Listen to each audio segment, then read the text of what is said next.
Então, nós vamos começar hoje por uma exploração de dados. Vocês vão, frequentemente, depois de vocês fazerem todo o delineamento experimental, pensarem em todas aquelas questões que eu tratei nos vídeos que eu passei para vocês, depois disso tudo, vocês vão cair, vocês vão ter fatalmente um conjunto de dados em mãos, uma planilha que vai ser utilizada para fazer as análises dos artigos de vocês.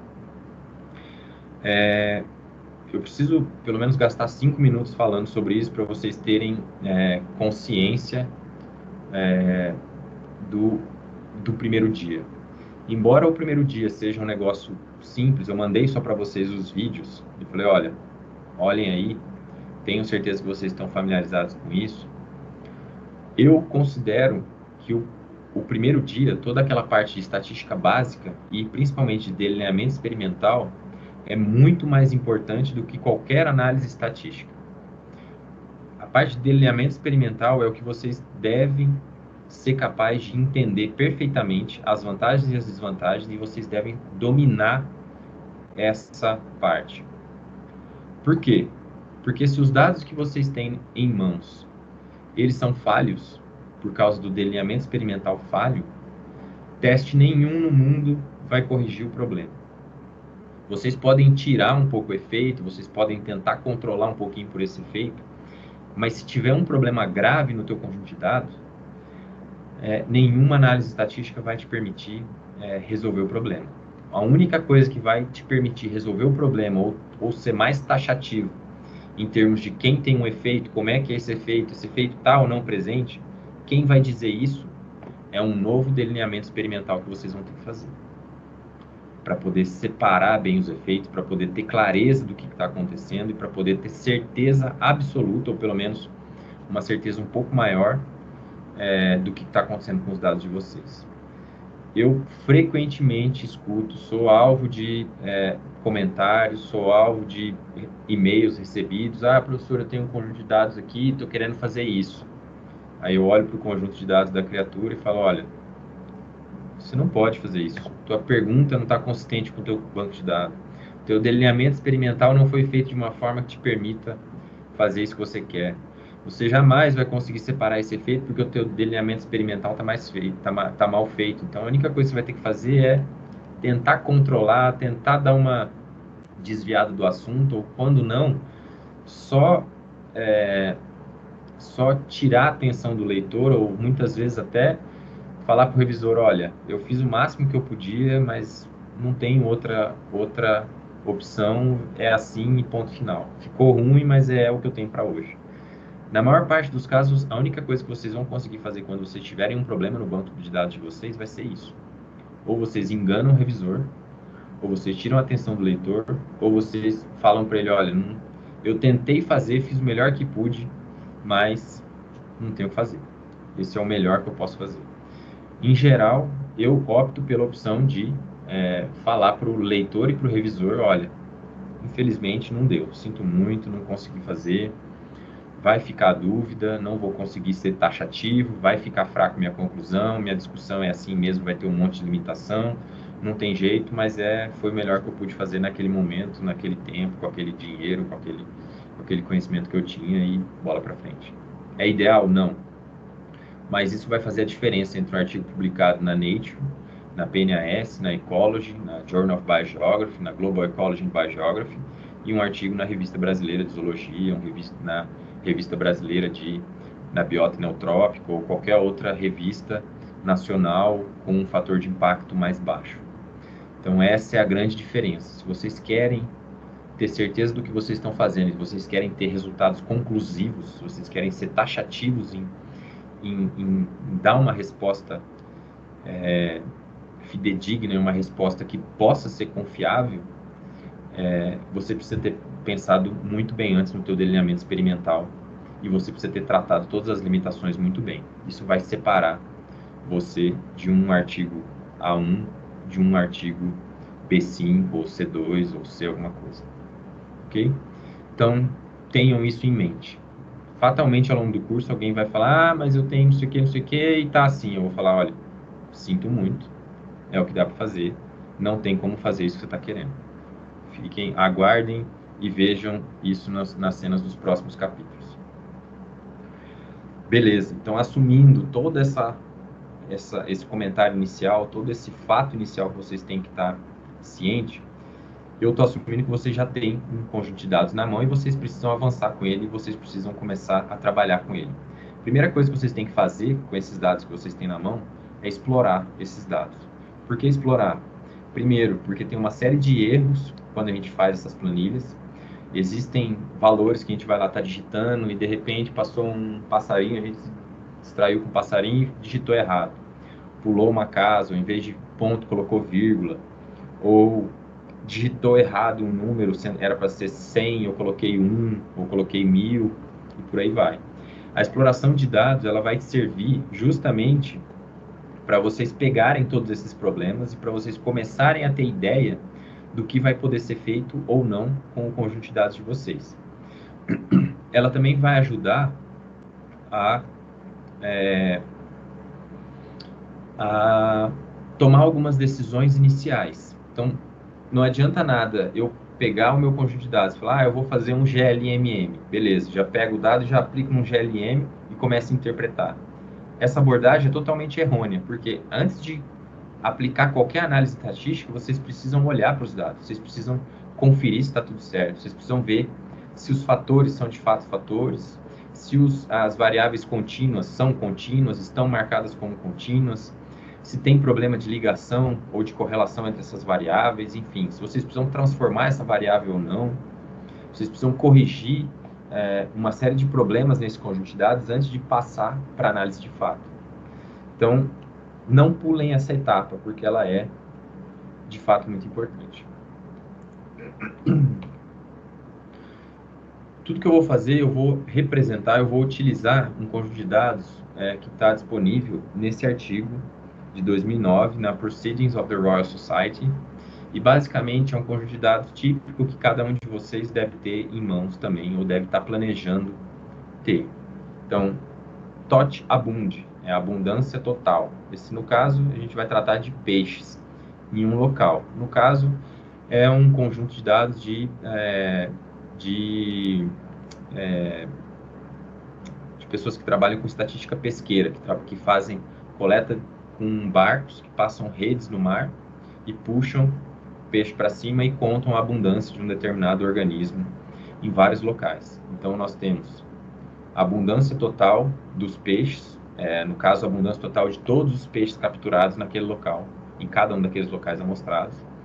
E isso é uma variável do tipo contágio. No caso, ela é a nossa variável resposta, nossa variável dependente. Também temos a abundância, que é a densidade de todos os peixes.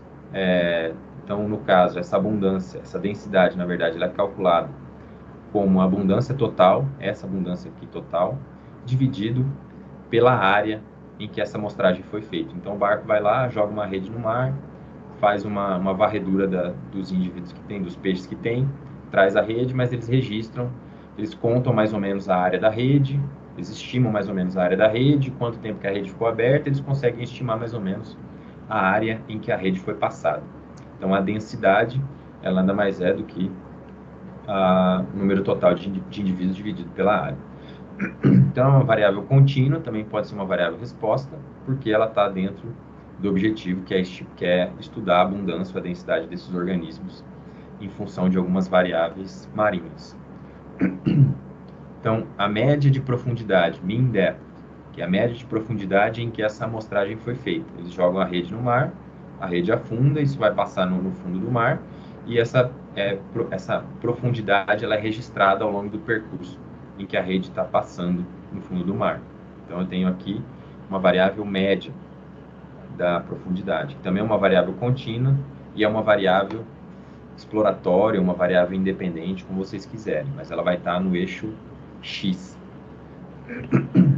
O ano de amostragem, o ano em que cada uma dessas coletas foi feita, também é uma variável exploratória. Eu posso ter interesse ou não no ano, isso não importa agora, mas se eu tiver, o ano vai estar dentro desse modelo. Período, então a pessoa pegou o período e falou, eu tinha amostragens muito esparsas, eu tinha amostragens, sei lá, na década de 80 e depois passei para amostragens no começo dos anos 2000. Então, eu peguei essas duas épocas e separei em períodos. Então, é um período de tempo. É um período e o outro período. Então, essa é uma variável categórica, uma variável exploratória também. X, km e y, km são as coordenadas espaciais, as coordenadas geográficas do local onde foi feita a amostragem, cada uma dessas amostragens. Então, eu tenho a coordenada XY de cada uma dessas amostragens. Também são duas variáveis contínuas, quantitativas contínuas. E swept area, que é a área que foi amostrada, a área que foi varrida pela rede, que também pode ser utilizada como um offset ou como uma variável contínua, uma variável exploratória desse conjunto de dados. Essa área ela dá uma ideia do esforço de coleta. Então, em geral, quanto mais esforço de coleta você tem, mais indivíduos você vai coletar, ou maior a riqueza do site, porque você vai encontrar cada vez mais espécies raras. Para abundância, a mesma coisa. Quanto mais você coleta, mais indivíduos você vai pegar. Então, é uma medida de esforço de coleta, ou esforço de amostragem. Vocês ainda não sabem o que isso significa, mas isso é um offset. A gente vai falar a hora que a gente chegar amanhã em GLM o que é e para que um offset funciona. Beleza. Então, a primeira coisa que a gente vai fazer é dar uma olhada nesse conjunto de dados. Daqui a pouco vocês vão dar uma olhada neles.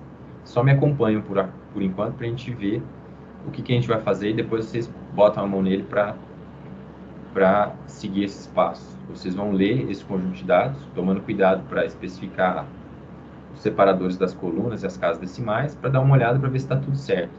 Então, ó, abundância em número de indivíduos, densidade tem que ser um valor decimal, média de profundidade também tem um valor inteiro, mas não necessariamente precisa ser inteiro. Ano tem um valor inteiro, especificado aqui no ano. Os períodos, está aqui dizendo 1 ou 2, se é o primeiro ou o segundo período. As coordenadas geográficas e por aí vai. Lembrando que as coordenadas geográficas estão em latitude e longitude. Então, beleza. Primeira coisa de tudo é dar uma olhada geral nesse conjunto de dados para ver se está tudo certinho. Todas as colunas estão correspondentes. Então, a abundância, o título da abundância está exatamente na coluna da abundância. A densidade está certinho na coluna da densidade. Eu tenho aqui uma coluna que me dá, por exemplo, o número de locais, o número de parcelas que eu tenho, o número de unidades amostrais que eu tenho nesse conjunto de dados. Beleza. Está tudo certinho, passe adiante. Uma outra forma de olhar se está tudo certinho é dar uma olhada por meio desse STR. STR, se vocês fizerem STRD, vocês vão dar uma olhada geral nessa estrutura do banco de dados. Então, o STR é uma função que vai dizer para vocês algumas propriedades a mais do que aquela visualização simples. Então, aqui, ó, na hora que ele está mostrando o site, ele já faz aqui, ó, INT. INT é porque isso é um objeto, esse no caso é um vetor, que está dentro de um data frame, e esse vetor contém, ou pelo menos esse data frame contém 148 observações, 148 linhas e 9 variáveis, ou 148 colunas. A primeira coluna é o site. Esse site, ele me dá o número de unidades amostrais, quantas são as unidades amostrais que tem nesse conjunto de dados. Então, são só valores de 1 até 148. E eles são valores, é um vetor INT, um vetor de integers, de valores íntegros ou valores inteiros. Então tem 1, 2, 3, 4, 5, não tem casas decimais, são valores inteiros. Já a abundância total, a mesma coisa, ó. Também é um valor inteiro e tem dados da abundância dos indivíduos. 36, 161, 410, por aí vai. Densidade já é um número numérico. Ele já é numérico, ele está dizendo, se é um número, ele não é um valor inteiro, ele tem casas decimais dentro dele. Então, olha aqui como é que é a estrutura desse dado. 0.00 alguma coisa. Por aí vai. Média de profundidade, ó, também é um número inteiro. Então, a profundidade ela não tem casa decimal, não é numérico com casa decimal, ele é inteiro. Isso é bom, isso é ruim, quais são as vantagens, desvantagens? Pensem aí.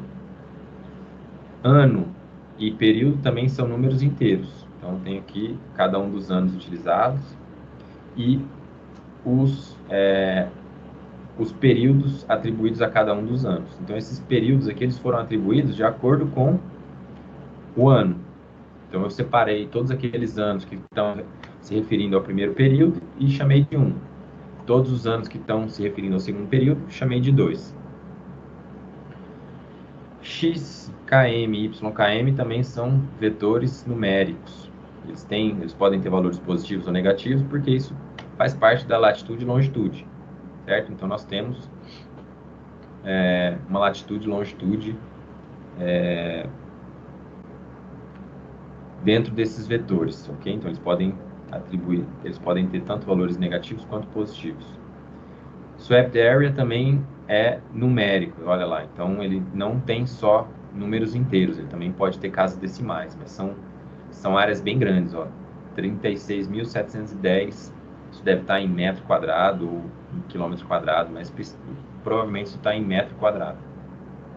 Isso vai estar pré-descrito no conjunto de dados, se vocês forem procurar, ou deve estar em um arquivo de metadata que vocês criaram quando vocês criaram a planilha de dados de vocês.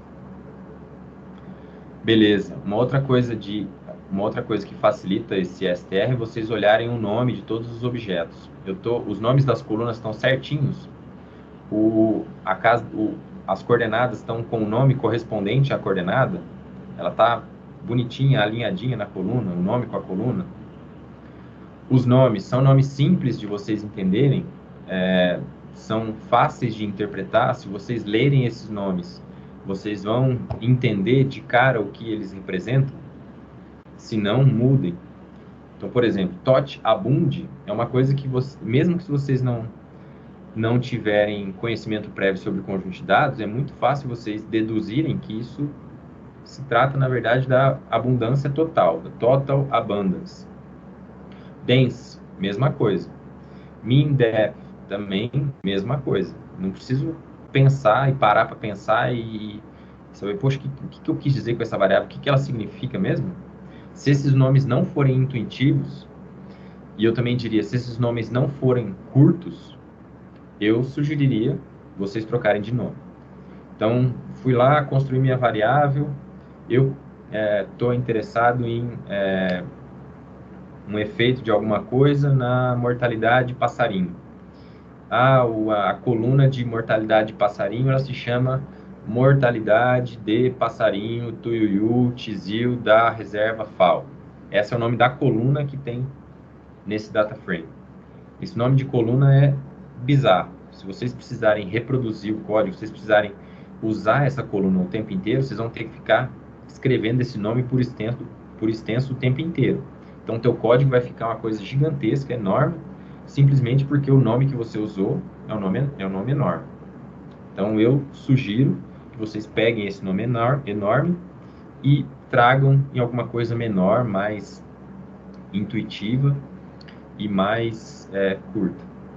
Por exemplo, dense, ou, se for esse caso, passarinho, morte, tuiuiu, por exemplo, alguma coisa assim, porque já é intuitivo e vocês vão conseguir trabalhar com isso sem muito problema no código.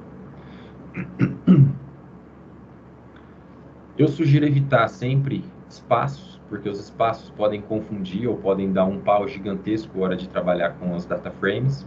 Se vocês tiverem espaço aqui, ó, tot espaço abund, a hora que vocês forem chamar esse tot espaço abund no código, vocês vão ter que usar sempre aspas, para poder identificar que aquilo é uma coluna de um data frame. Então, eu sugiro sempre evitar espaços, evitar símbolos, coisas bizarras, por exemplo, porcentagem, tem muita gente que coloca porcentagem. Interrogação, eu acho que essa variável está relacionada com isso, bota uma interrogação lá. Se tiver símbolos, qualquer coisa que não seja letras e números, se tiver acento, por exemplo, sei lá, uma palavra com acento, não sei, mas se vocês colocarem uma coluna com acento circunflexo ou com acento agudo, na hora de importar o dado para o R, vocês vão sofrer porque vai dar um pau gigantesco. Eu sugiro também evitar. Qualquer caractere especial, aquele sinalzinho do AND, hashtag, arroba, exclamação, interrogação, colchete, chave, qualquer um desses caracteres especiais, barra, eu sugiro evitar. A única coisa que eu uso é underline, porque o underline, ele me dá uma ideia do espaço, mas ao mesmo tempo ele não deixa um espaço vazio no nome. Então eu poderia, por exemplo, colocar aqui tot underline abund. Poderia colocar assim porque fica curto. Eu poderia colocar até mais curto ainda, tot underline ab. Se eu estou trabalhando com esse conjunto de dados, eu já sei o que ele representa. Então, o underline é o máximo do caractere especial que eu uso para facilitar a minha vida. Então, às vezes você vai precisar, por exemplo, transformar um dado em log ou alguma coisa do tipo, vocês vão ter que especificar que aquela variável está em log. Então, por exemplo, se eu vou transformar a abundância total em log porque eu estou precisando, vocês vão colocar tot abund, eu geralmente coloco underline log, para saber que aquela abundância está em log.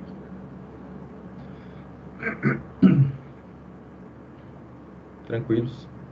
Se tiverem dúvidas, por favor, levantem a mão ou simplesmente me interrompam para questionar. Ô, professor, Pode falar. nessa parte de nomear, uma coisa que eu acho que às vezes dá problema também é o negócio das maiúsculas e minúsculas, né? Porque às vezes você botou TOT, aí a bund também começa com maiúscula. Aí você vai lá e escreve TOT, aí a bund com minúscula, aí ele já não acha o trem. Aí você fica assim, meu Deus, o que que deu errado? É só por causa de uma letra. Tá Exatamente. maiúsculo e minúsculo e não sei o quê. Exatamente. Bom você chamar a atenção disso, Ademar. Eu gosto de maiúscula só quando ela faz sentido.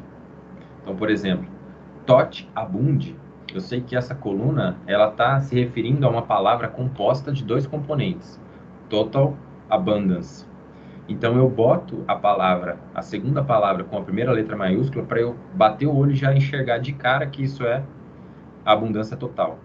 Se eu fizesse totabund, se você botar, escrever para alguém no WhatsApp, pega um colega que não está fazendo a disciplina, escreve para ele aí, totabund, e pergunta para ele, você entende isso? De cara ele vai falar, ué, o que é isso? Porque como a palavra está tudo junto e tudo em minúsculo, é difícil o cérebro associar que aquilo é uma palavra composta de duas. Agora, se você tiver as duas letras maiúsculas, mande para um colega aí e pergunte para ele, o que é isso aí? O que significa? Na lata, se ele está fazendo ecologia ou se ele tem familiaridade com o que a gente faz, ele vai dizer, isso é abundância total, na lata, porque isso é visual. Eu sou muito visual, então eu gosto de trabalhar com essas letras maiúsculas, mas óbvio que se eu tenho mean depth, a média de profundidade, eu vou ter que botar no meu código também com M e com D maiúsculo, ok? Aí vocês têm que achar um meio termo para vocês, uma regra que vocês gostem, o que vocês usem, o que facilite a vida de vocês na hora que vocês estão fazendo o código. Nomes. Tem algum nome que precisa mudar? Sim. Então mude. Então, use os nomes das colunas, aí, os nomes dos atributos para mudar a coluna que te interessa. Ah, eu não quero tratar Totiabund, eu não quero usar esse nome gigantesco, eu já coloquei ele na planilha de Excel, a hora que eu importei a planilha, ele veio também aquele nome gigantesco, mas não preciso disso, vou repetir.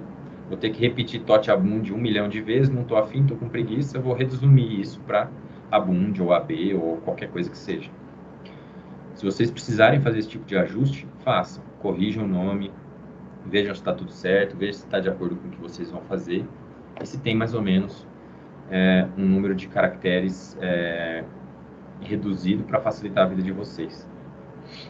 Aí é do feeling de cada um.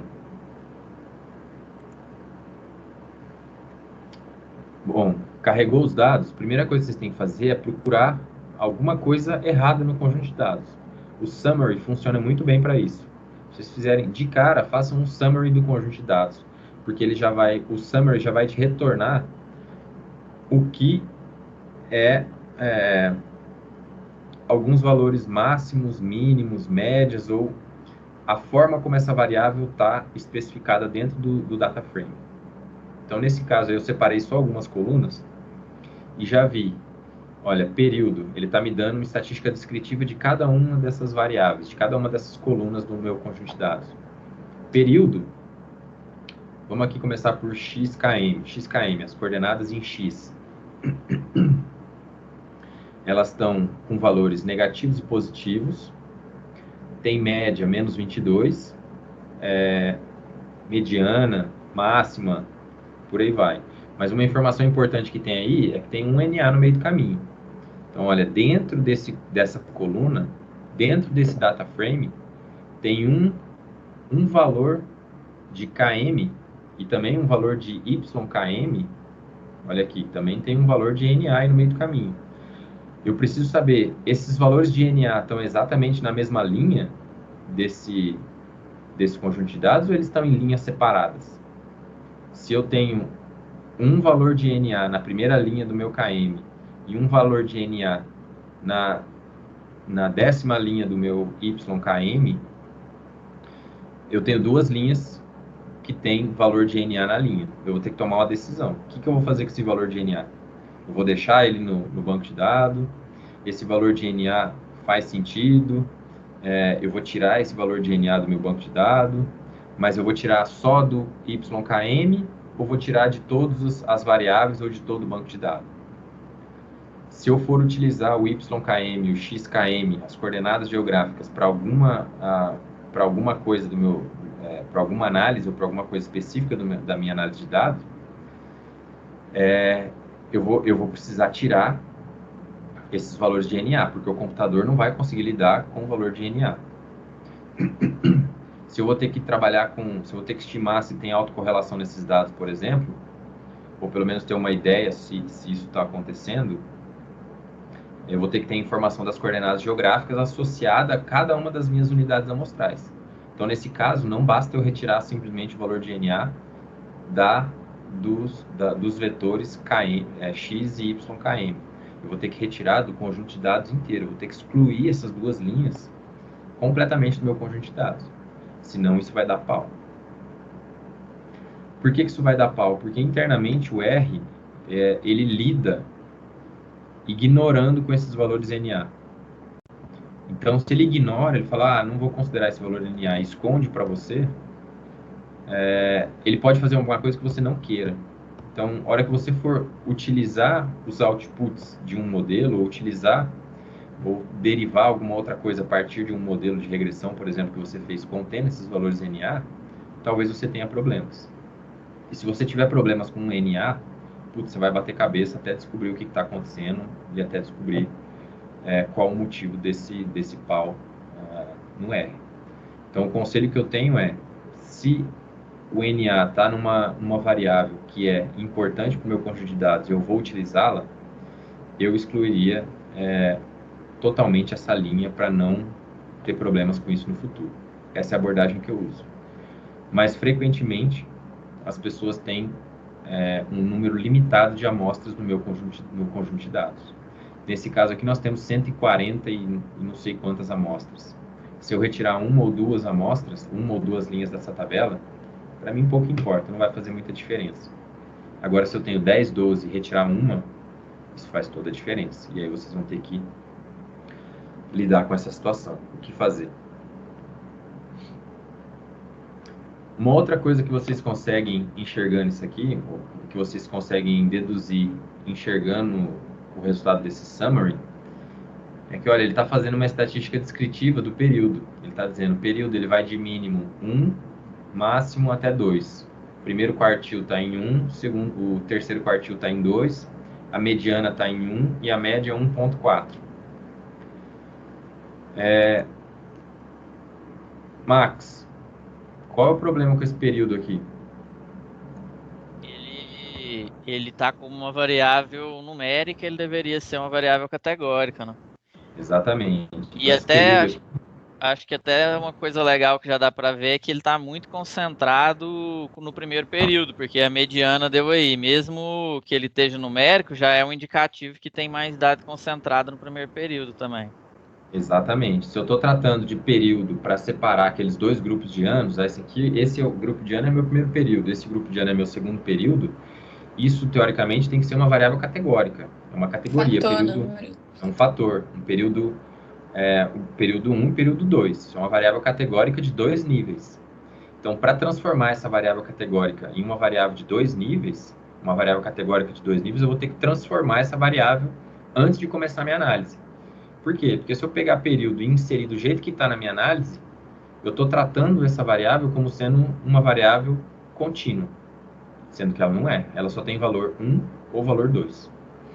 Ok? E aí é o que o Max falou. Você já consegue enxergar onde é que tem o maior número de amostras, em qual período tem maior número de amostras, que no caso é o período 1.